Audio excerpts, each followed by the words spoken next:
Hey, Stuart, how are you? Hi, Grant. I'm good, thank you. How are you? I'm doing awesome. Man, after our pre-call, man, I got really excited. I got more excited to talk to you about not only what you do as a hypnotherapist, what you do for athletes and high performers, but beyond that, it's your story of adversity, your story that how you overcame adversity through your life, and your athletic story, how that was a part of that journey as well. And I can't wait to share that with my listeners today. Absolutely. Same here. All right, let's get into it. Mental toughness. Man, people are going to find out here in the next few moments or minutes on your mental toughness, what you had to go through your journey as an athlete and also as a human. Um, when you think Mhm. about being mentally tough, what does that mean to you? I think being mentally tough is having the I'll say ability or skill set to deal in the most effective way that you can with whatever is thrown at you in either life or in your sport or whatever it might be, because things happen and often do happen outside of our control. The only thing that we can control is the response to that. And I think being mentally tough is having that ability to respond in the best way, even to the biggest curveballs that might get thrown at you in life. And as opposed to getting lost or crumbling under that pressure and throwing the towel in, it's the ability to find a way through it in the best way for you at that time, I think, whatever that might be. You know, what I love about it is you said it a few times. You said respond. And a lot of times when we're not trained, or we're not conscious, we're not in the present moment, if we tend to react and we Mm-hmm. make wrong decisions or not the right decision. So for you, you use that a lot as responding. And I think, with what you and I do with athletes is teaching them how to respond and not to react. And so I love that. I love that word track that you kept on saying. Now, when you look at your whole career, even as a hypnotherapist, but even as an athlete, coach, when you reflect on your whole career, like, is there that one mental toughness moment where you had to be mentally tough? Can you be like specific with the story within your career to share with my listeners on what that mental toughness moment was? Okay. So for me, I uh, I was I was bullied a little bit growing up, and so that was a challenge in itself. But in terms of, I'll go into the kind of athletic uh, moments of that. I went through a period where my training could have been better. I'm under no illusions about that, and my diet could have been better as well, Okay. 100%. But I went through a stage when I was competing where I would start to fatigue quite badly and during the competition. And more so than anything else, it affected me psychologically, because I would be then thinking outside of the competition, either before it happened or even in like the warm up, you know, is it going to happen again? And I tend to be quite an analytical person, Mhm. sometimes to my detriment, because I would start thinking, oh my God, it's going to happen again. And, what if it happens again? And blah, and then going down that negative train of thought instead, and then having to overcome that and keep a level head and then go out and perform to the best of my ability at that time. And so that was a challenge. And I overcame that by seeking help. And that was me doing my own research, and the knowledge that I had from my days at school with sports psychology, and then the sports psychology modules that we covered at university during my degree. But I sought out help from a professional. And Mm. with me, it happened to be a clinical hypnotherapist. And the work that I had with him really opened my eyes as to how powerful the mind really is when you get it working for you. And it helped me to overcome those issues and build my mental toughness in regard to responding, like we said before, in a better way when those automatic negative thoughts might have popped up. I then respond in a more positive way rather than letting it spiral and overcome me and then being detrimental to my performance afterwards. Right. When you, which is real, man, like what you were going through as an athlete, if you were to, because hypnotherapy is like, it's a perfect intervention for that, what you were going through. But when we talk about mental skills, what came up for me is another way to address that, or to address it is self-talk. Because a lot of what I was hearing a lot, and this happened to me, it happened to me a lot when I was playing American football, is that when the fear comes in, we get so future based focused. Like, what if this happens? What if I don't do well? What if I get hurt? Like, what if it's in the future? So to get us back into the present moment, I used, and I teach a lot of that powerful self-talk to get us back in the present moment, to get back into our language, back into what we can control. How was your language back then as an athlete? Your internal talk, and how has that improved until now? Because I know you're still competing, you're still in martial arts. So share with my listeners a little bit about that.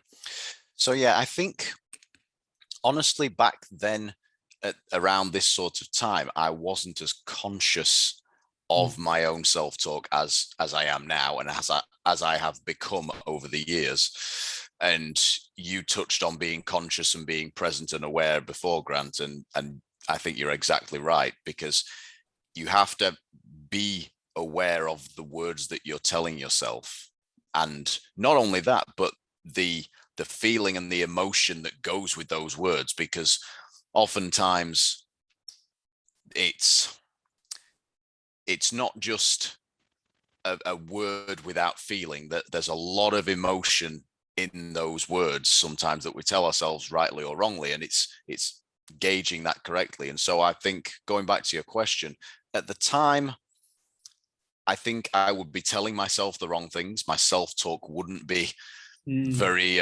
productive, quite counterproductive actually.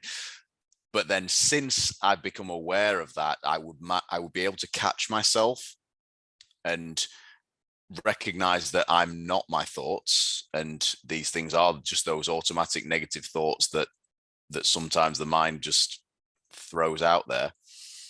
And I'm able now to choose my words more positively and tailor my self-talk more towards either the outcome that I'm wanting to produce, or just the way that I'm wanting to perform and the way that I'm wanting to feel, being more of a kind of a process self-talk as opposed to a product self-talk, if that makes sense.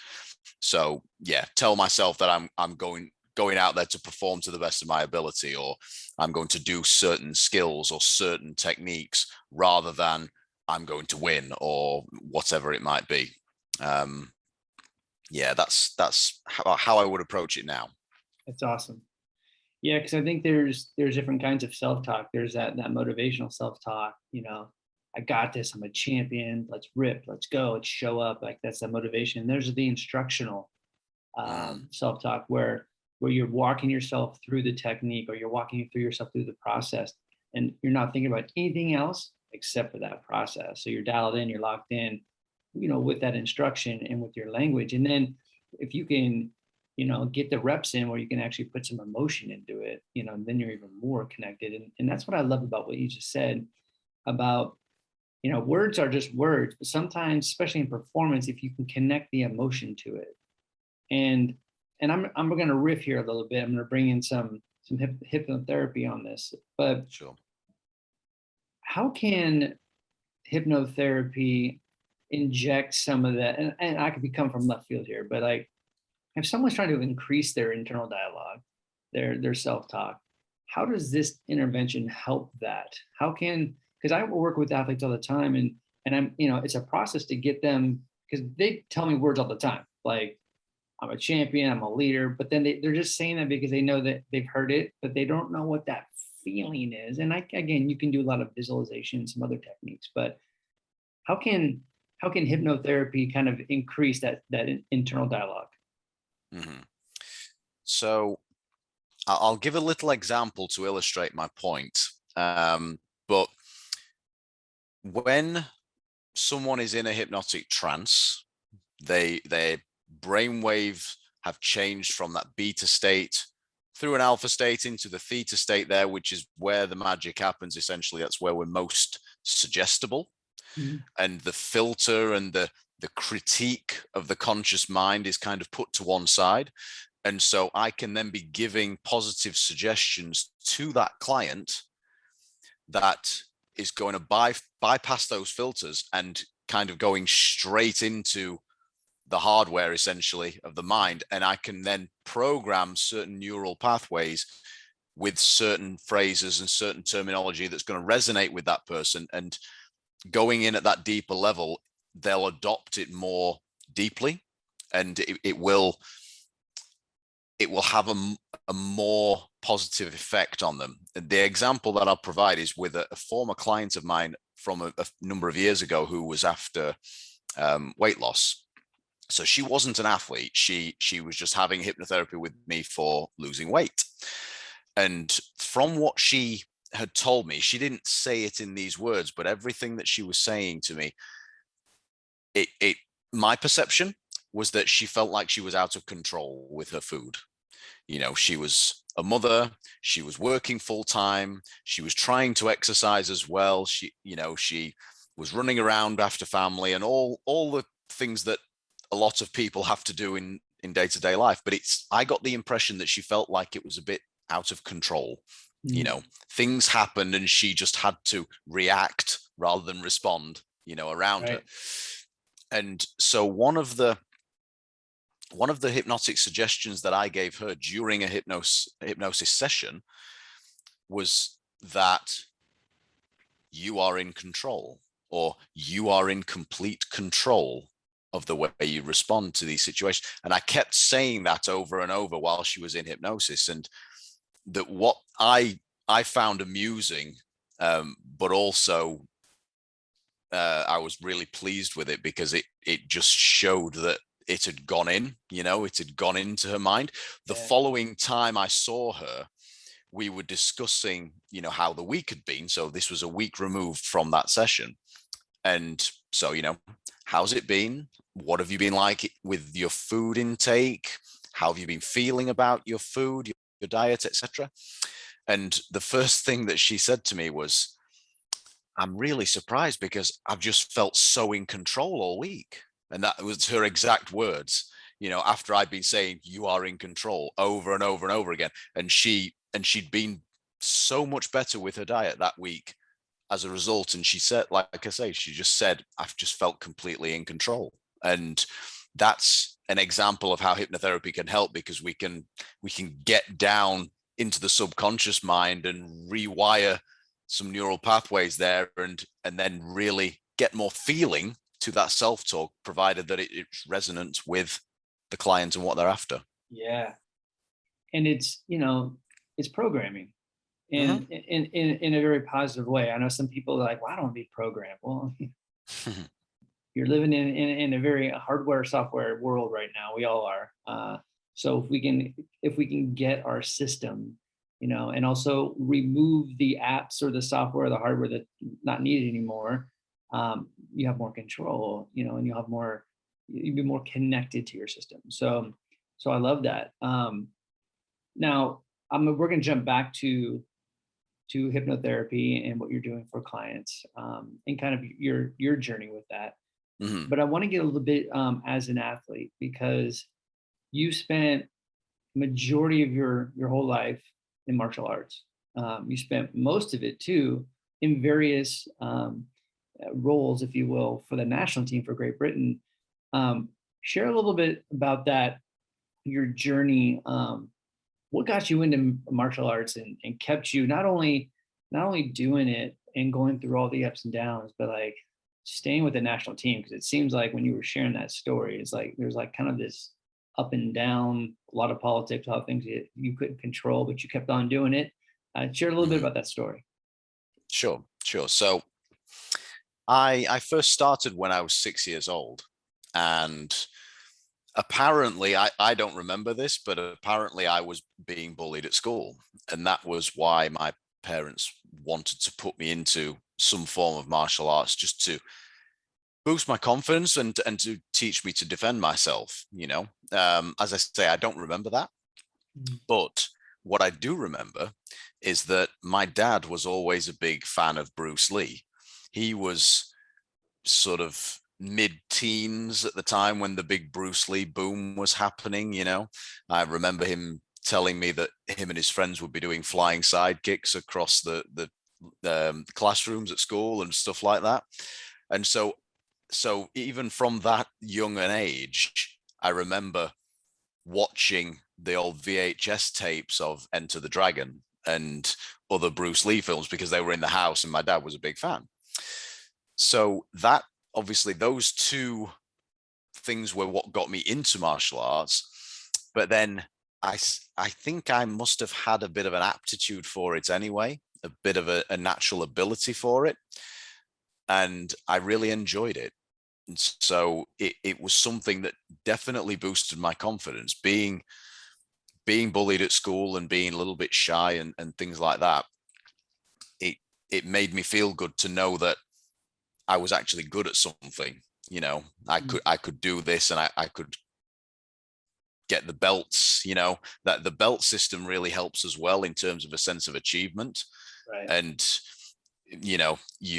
it's a great marker of progress as you go. And so I kept going with that. I didn't really enjoy competing at the time because I started competing when I was like 6, and I didn't really enjoy it so much until I got a little older. But yeah, it was that enjoyment of it and the visible progress of getting the next belt that kept me interested and kept me engaged. And I realized that I had a decent skill level there, and I was quite good at it. And in terms of the competition and the politics that surrounds all of that stuff, as we've mentioned before, what kept me going was that I always just wanted to prove, not necessarily to anybody else, but prove to myself that I was good at this. And that in my mind, I was the best at it. And that kept me going. And one of the reasons that I wanted to go to around the different organizations and the different governing bodies competing was to compete against different people, and just, again, to just prove to myself that, well, I'm the best out there. It doesn't matter which organization it is, I'm the best. And yeah, so that's what kept me going, kept me training and competing. And when I hear your story, it seems like, which is beautiful, because this is the kind of stuff that gets me fired up, is that it was you're more motivated intrinsically. It wasn't nothing. I mean, obviously, yes, the belts, that's great for accomplishment and motivation, in medals and all that stuff. I get that, but it was more than that for you. It was an inside out approach, it seems like. Yeah, I would agree with that. Like you say, the belts and the trophies and medals and stuff are nice to have, but yeah, I think if it's something that motivates you intrinsically, you're going to get so much more value out of that in the long run, and it's going to keep you going, I think. Big time, big time. Well, when you think about your athletic career, and all the things that you had to deal even outside of sport with life, but what do you think, what was your proudest moment, and what was your hardest moment, and how did you get over that? How did you deal with it?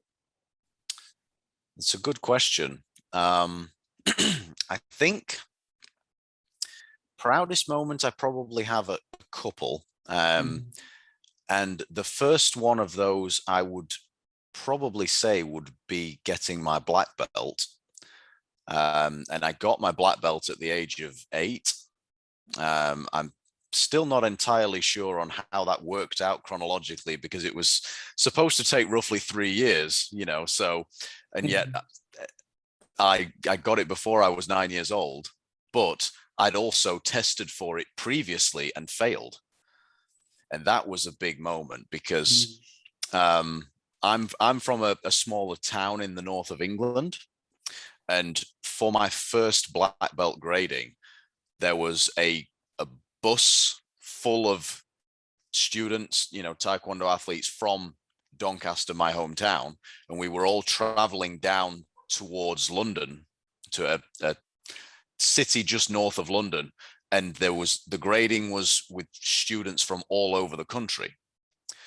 The grading panel was about 10 different Korean masters who had flown in just for that grading. So none of us, they didn't know any of us, we didn't know any of them. And there was a bit of a language barrier.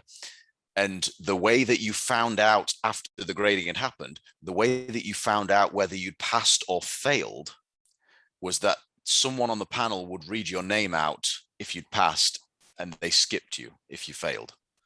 So we were sat in this massive hall in a college in this town called Stevenage, and everybody, there was probably about, I would say, maybe 300, 400 students in total sat in there, from kids as young as sort of my age right up to adults going for black belt and various Dan grades. And we were all sat cross-legged in rows of grade and chronological order.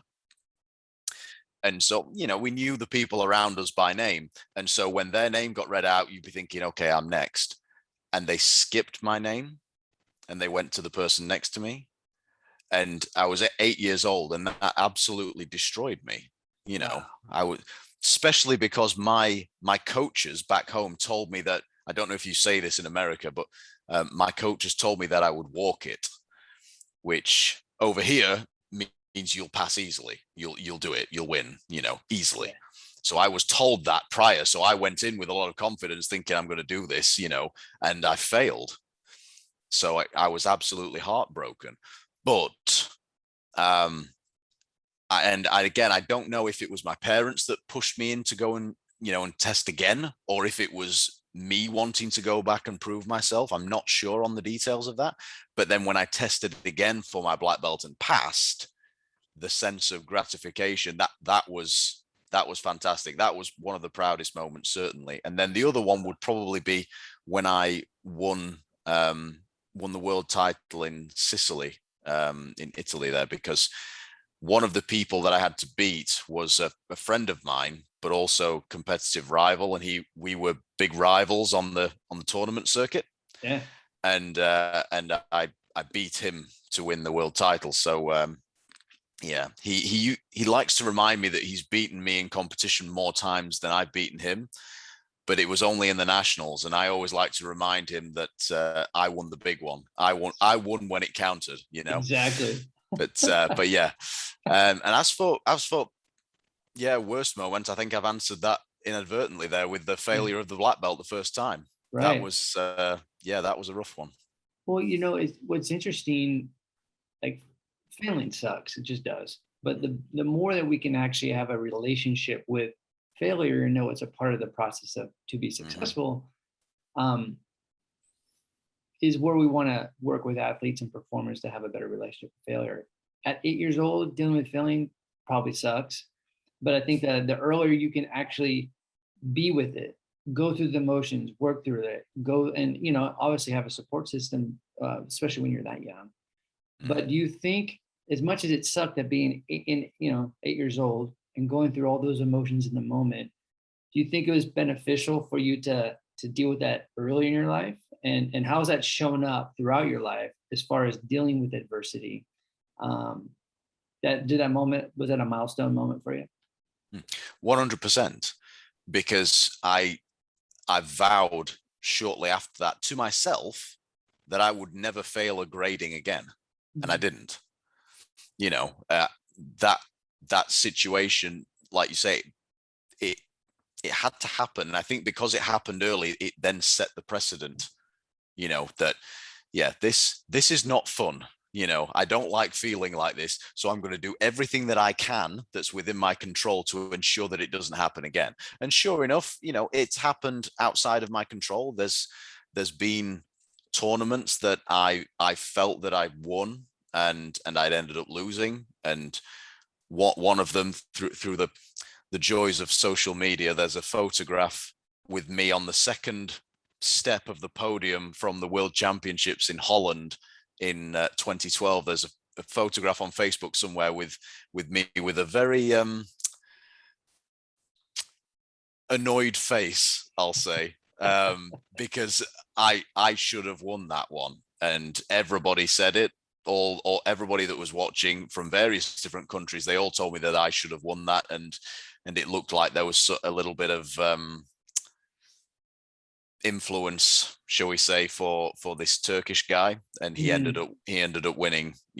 Right. I'm not bitter about it at all, but yeah, so.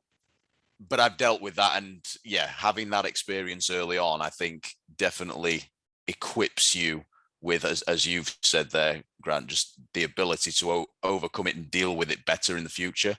If you've never lost anything, or you've never failed at anything, then you can kind of develop a false sense of security with it and think that you're invincible or infallible. And when that's not the case, and at any given day, it might not go your way, and you have to be prepared to deal with that if and when it happens. Exactly. And then the other side of it is, if you don't have the relationship with failure, people can fall into that, the real negative self-talk, but it's more or less of, I'm not good enough, I'm not worthy, why do I do all this hard work and I never win? And they become a victim, and there's all sorts of stuff that can unravel. And obviously what can happen, someone can quit their sport, or they can take it to the extreme, and we've seen these stories where people take their lives because they put so much pressure and the expectation, and there's all these things. And at the end of the day, none of the stuff that they put on themselves, they had no control of. Just getting them back into control, focusing on the process or progress over perfection. Because a lot of times people get caught in that perfectionism. So, so it's a really, when I heard your story, I'm like 8 years old, and you had to deal with that. Man, that sucks. But I'm glad you did, right? I'm glad you did go through that. The earlier that we can get that relationship going, the better. Yeah, I agree. Yeah, absolutely. So let's get into hypnotherapy and what you're doing. However, I want to talk about how you got into it. I know you talked a little bit about overcoming. Earlier in your career, you worked with a hypnotherapist, so you were exposed then. But I want you to share a little bit about how you got into hypnotherapy. But before we do that, because I hear this all the time, when people hear being hypnotherapist or being hypnotized, there's stigmatism, right? It's been around since the late 1800s, so it's been around for a long time. But still, people are like, one eye shut, one looking at you like, what is this? Does it work? You're going to control me. But which is really funny is when you think about being hypnotized, these things hypnotize everybody every single day. So it's like, yep. So someone's like, I've never been hypnotized. Yeah, you have. So how do you, before you get into your journey and your story, how do you overcome that stigmatism of people kind of looking at you like, does this work? You're going to control me. How do you get over some of that stuff? I usually make a joke about it, to be honest. I'll say, oh, I've actually left my little pocket watch at home, that I'll swing in front, so I won't be making you look like a chicken today or something like that, Right. But then I'll actually explain the mechanism behind all that and why it works and how it works. But I think with getting over that stigma, my image and my my athletic career and stuff like that actually really helps, because and my age as well, because I kind of book the trend for what a stereotypical hypnotist or a hypnotherapist is. Certainly in my experience anyway, there are not many hypnotherapists who, I mean, I qualified when I was, how old was I? I was 26 when I got fully qualified as a clinical hypnotherapist. There aren't many mid-20s hypnotherapists around, at least in my experience, and there certainly aren't any that punch and kick people for most of their lives competitively. Right. Right. So yeah, so my image, I think, bucks the trend a little bit, and particularly with some of my peers that I used to train and compete with, because they'd see what I'm doing, in martial arts, and then they'd be like, and so you do this and you believe in this, and so that gives them a bit of cognitive dissonance straight away, to where, oh, okay, maybe there is something to this then, because you're like me, and so that helps to overcome some of that. But yeah, typically I'll make a joke about it, and then I'll explain the mechanics of how it works, and that then, if you can explain it and use the science around it, that tends to get more buy-in and more appreciation from people, I find. 100%, 100%. And how did you get into it? I mean, I know, man, when you're 26, you're right. You don't meet a lot of mid-20s, individuals that are doing that, and also certified and approved clinically. So, how did you get into it? Because I know that that's kind of a neat story of a mentor, kind of a big mentor that you were coach under his wings. And how'd you get into it? Sure. So when I was in my mid-teens, I developed a bit of a visualization routine for myself initially. I don't remember where I picked it up from. I can only imagine that it was from the sports psychology modules that I was studying as part of PE at school. And so that piqued my curiosity in the mental side of things. And I developed this visualization routine where I would be in competition. I'd be in my warm-up, my physical warm-up, but I'd find somewhere quiet in the arena, and I'd either sit or lie down, and I would just close my eyes, and I would just visualize what I wanted to do out there in the tournament. And I always felt that helped to prepare me mentally and physically to go out and compete. And so that was the early initiation into it. Then in I think it was early 2013, I believe. I was having a bit of a rough time, sort of personally, some stuff going on, and some of the old issues that I'd had previously with my confidence with competing were starting to crop back up a little bit for one reason or another. And there is a famous hypnotist from the UK called Paul McKenna, and he's done some shows and stuff in America over the years, but not in recent years, I don't think.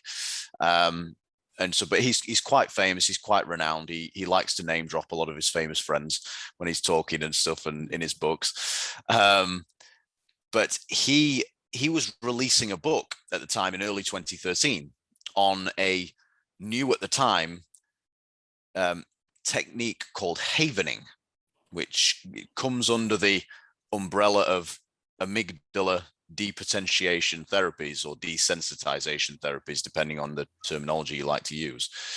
And so I was reading this article about this havening technique in his new book in a national newspaper here in the UK. And I found it fascinating.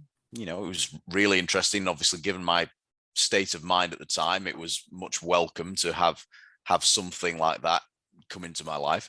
And there was a competition in the article for 3 people in the UK to be selected to go down to central London to Paul McKenna's house, and for him to do this havening technique there with you in person, and to alleviate whatever issue it was that you were experiencing.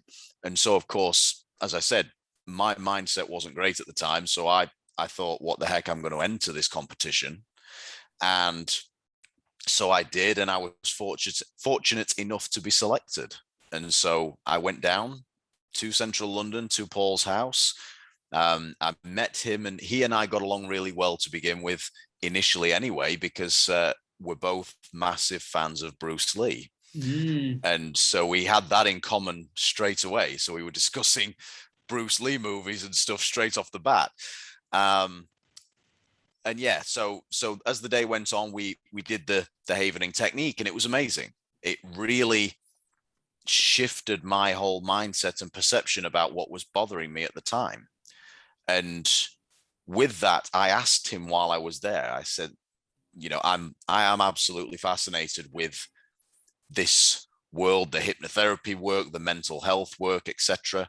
And I'd love to get qualified and be able to help other people in the ways that it's helped me and beyond. And so I said, what should I do? What qualifications should I get? Where should I start this journey? And he said to me, you should do the NLP, so the Neuro-Linguistic Programming Practitioner course with Dr. Richard Bandler, one of the co-founders of NLP, because he was Paul's mentor, and he, in Paul's own words, taught him everything he knew. And so as it happened, Dr. Bandler was doing a course in London later on that year.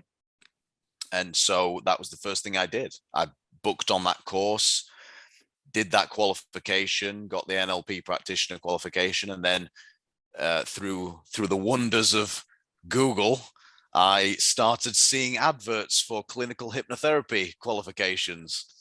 And sure enough, one of them was based in my hometown. And so I clicked on there. They were doing a free taster weekend. So go along for the weekend, completely free, and have an introductory taster into clinical hypnotherapy, what it's about, etc., etc. And then with a view to booking on the full clinical qualification over a period of, I think, 10 or 11 months.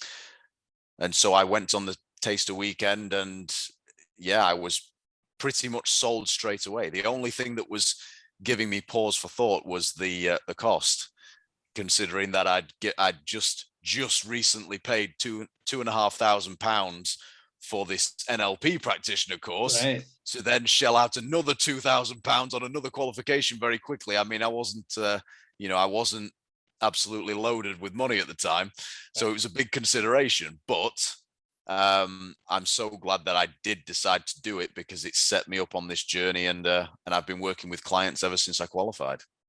Wow, that's beautiful. And Yeah.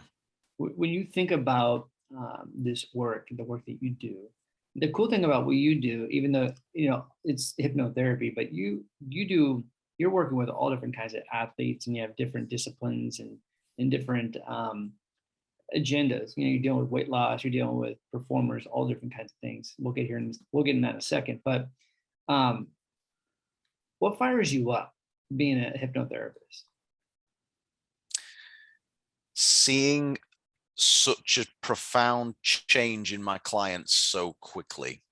That's what really fires me up. They could literally come to me at 6 p.m. on a Wednesday evening, and they could leave at 7 p.m. a completely different person for the better. And I love that. I love seeing that change in them, when something has just really resonated with them and just flicked that switch in their mind for their own good, for what they're wanting to resolve or overcome. It's fantastic. I love it. And I know, again, like, you work with all different kinds of people, backgrounds, and needs. But when you think about, share about all the different ones, because I know you do a lot of weight loss. I know you do personal training, deal with martial arts, you deal with performers. Kind of share with all the different kinds of areas that you focus on, and what's the one that kind of connects with you the most? Sure. So the areas that I kind of specialize in are working with athletes, helping them to perform to their best ability, and win more titles, get promotion if they're in a league and stuff like that. I help clients with weight loss or weight management, and that's sometimes the athletes as well. If they're in a weight class sport specifically, or if they just need to lose a little bit of weight to them perform better in their sport. That's another thing that we can deal with, but then just weight loss in general. And then the other thing is overcoming anxiety. Those are the areas that I tend to focus on. Mm. But saying that, I've worked with so many different types of clients and different issues over the years, some very, very out there things before, and some obscure ailments and stuff like that, even physical issues, physical pain. That was a big one for me, and that was this one particular client that I'm thinking of was a real eye-opener for me as to the power of the mind. I won't go into the details of it, but she was suffering with some quite severe pain stemming from her back, and she thought at the time that she had maybe a trapped nerve in her back, and I was seeing her for something else at the time. I was supposed to be seeing her for something else, and she wanted to see if we could do anything for this pain. And I like to plan my sessions, so I'll do a consultation with a client and then I'll go away and plan my approach. This one was completely off guard and completely off the cuff. I just kind of, what I would say is, I winged it because I had no time to prepare.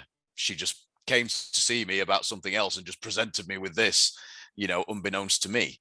And so I did an improvised session with her over just 25 minutes. And the difference was like night and day. She went from limping horribly and being in physical pain to being able to move freely, completely pain-free within 25 minutes. And all I did was talk to her, but in a hypnotic trance. And that blew my mind, that happened that quickly, that profoundly, with something as visceral and real as a physical pain issue, and I sent her to the, to the physiotherapist, or physical therapist, as you guys would say over there, and just to have her checked out physically and have him put his hands on and make sure everything was okay there and structurally and stuff. And it was, and so, yeah, that one really blew my mind. Wow. Yeah. So it's a powerful thing. I love it. When you like being a practitioner and you're dealing with physical pain, I don't know how you feel, right? I mean, as practitioners, there's this, you have to be mindful of what you're doing and what you're saying, and because you truly don't know how they feel. And I say this because I spent 2 decades with pain, not only in my hip, throughout my back, but I had 2 hip replacements on my hip before I was 40. And I had so many people trying to help me, with acupuncturists and doctors and, chiropractors, and they felt for me and there was empathy, but they just didn't know how I feel. And so as a practitioner, you're dealing with someone's pain and you really don't know. You can see it, but you just don't know it. And then you're at a point where you said, like, you always plan. And in the moment, you had to really trust yourself. Like and that's, for a practitioner, that's there's sometimes where you're just in that moment where you just got to trust your training, you got to trust what you're doing. And it seemed like you did, and you did in the follow-up, and directing her to a physio was beautiful and perfect. But have you been in other situations where you've had to, like, like, not really totally prepared for this, but I'm going to trust myself? Yeah, 100%. One time, I'll tell this story. It's quite amusing with hindsight and after the fact, but at the time it was, I was really having to trust myself. I was doing a group hypnosis session for the kickboxing team and some of the team's parents, because some of the team were kids, at my old martial arts club. There were 14 in the room with me, and so it was a group sort of relaxation, confidence boosting session. And so I delivered the session, and then one of the things that we do is we'll do a suggestibility test, normally before doing any hypnosis, but I decided to flip it and do it at the end as kind of a convincer for everyone that this would work, or that this works. And so, and I did one that I'm sure you've come across before, Grant, and probably a number of your listeners have as well, but it's a magnetic hands exercise, for instance, where you hold the hands out and imagine you've got magnets of opposite poles in your hands. Imagine what the magnets feel like, etc. And, with the view to the hands coming together. Right. And so I was doing that with everyone in the room at the end of this session, and they were all stood up, eyes closed. I'm giving them suggestions for their hands attracting and coming together, etc. And after a couple of minutes of those suggestions, some people's hands had come all the way together. Some people's were still apart, but they'd moved closer. Everybody's hands had at least moved a little bit. Mm.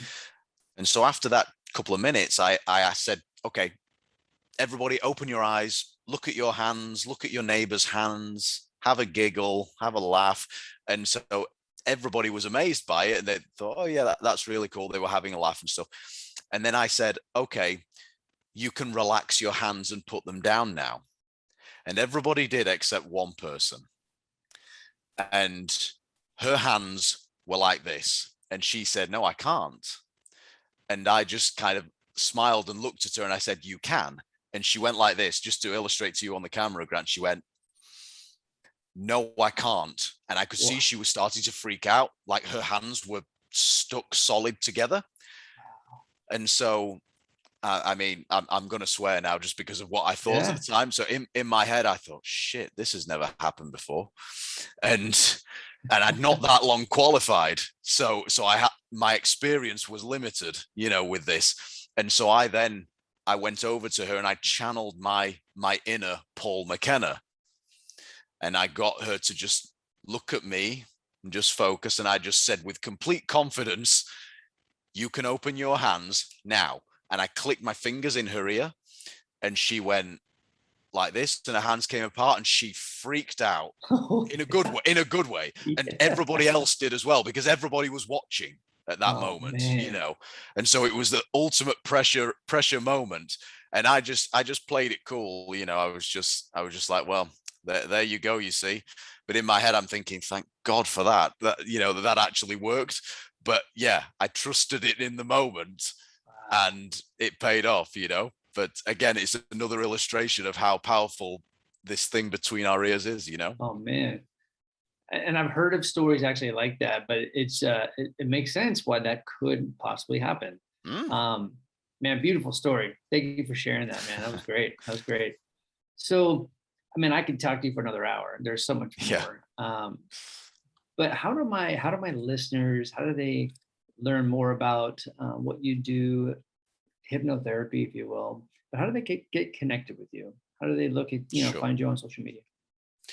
Sure. So yeah, I'm actually having a website built and developed at the moment. So I don't have a website as of now, but social media wise, I'm on Facebook, and my page on there is Stuart Wade Personal Training and Hypnotherapy. I'm on Instagram and Twitter at the handle HypnoPTStu. That's all one word. So HypnoPTStu. I'm on LinkedIn as well, as Stuart Wade, Sports Performance and Weight Loss Specialist. And the best way to reach me directly, if anybody has any inquiries or any queries about this, is my email address, which is Stuart, Stuart, at don't, so DONT, hyphen lose, LOSE, hyphen weight, WEIGHT.co.uk. That's my business email address. That's the best way for people to reach out and connect with me directly, in addition to the social media there. Beautiful. Awesome. Well, Stuart, thank you for sharing your story and what you do for athletes and performers. Man, I love hearing this because I'm connected to your work. I understand it. I want to do more of it on my own. But I think it's just something that we need to talk more. Like right now with mental health, it's such a big focus, which it should be. And I think with hypnotherapy, we don't talk about that enough as it being another intervention for mental health. So again, thank you for being on my show. No, thank you for having me, Grant. It's been an absolute pleasure. I've loved every second. Beautiful.